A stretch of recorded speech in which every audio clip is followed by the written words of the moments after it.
JNU যাচ্ছেন, সেখানে ছাত্র সম্মেলনে বক্তব্য রাখছেন। জেএনইউ থেকে বলা হয়েছে বক্তব্য রাখার জন্য, এখনও ডেটটা কনফার্ম হয়নি। কালকে ওরা অনুরোধ করেছে, আমি কালকে সময় দিতে পারবো কিনা দেখছি, কিন্তু অবশ্যই জেএনইউতে সন্দেশখালি নিয়ে বক্তব্য হবে।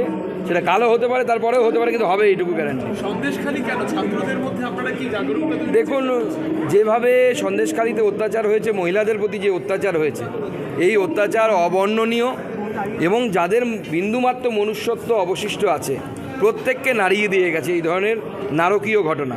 এই নারকীয় ঘটনা যাদের মনকে নাড়ায় না, তাদের মন আছে বলে আমার মনে হয় না।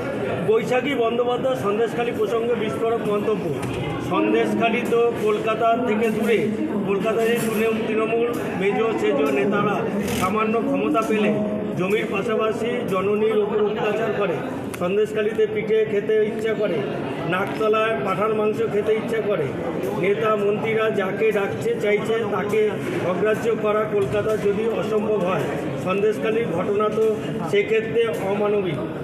দেখুন, প্রথম কথা হচ্ছে সন্দেশখালী একটা প্যান্ডোরা বক্স খুলে দিয়েছে এবং তৃণমূল সেই জন্য সন্দেশখালীকে এত ভয় পাচ্ছে।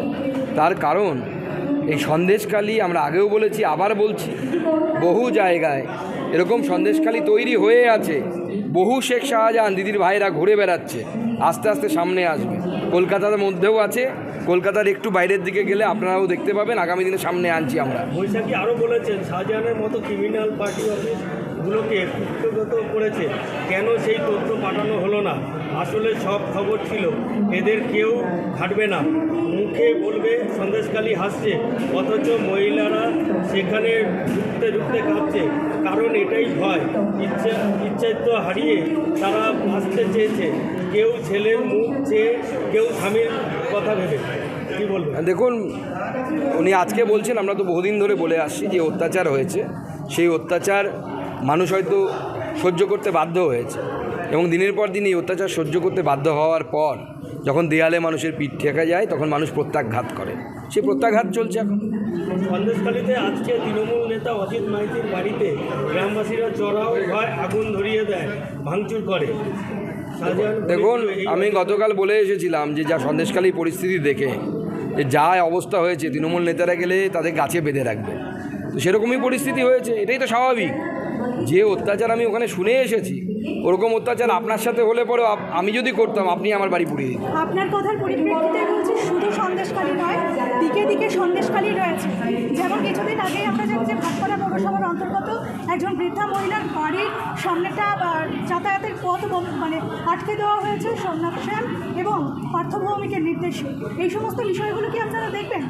দেখুন, সমস্ত জায়গাতে আমরা যাব। আমাদের মহিলা মোর্চা আছে, মহিলা মোর্চার টিম যাবে প্রয়োজনে, আমি প্রয়োজনে যাব।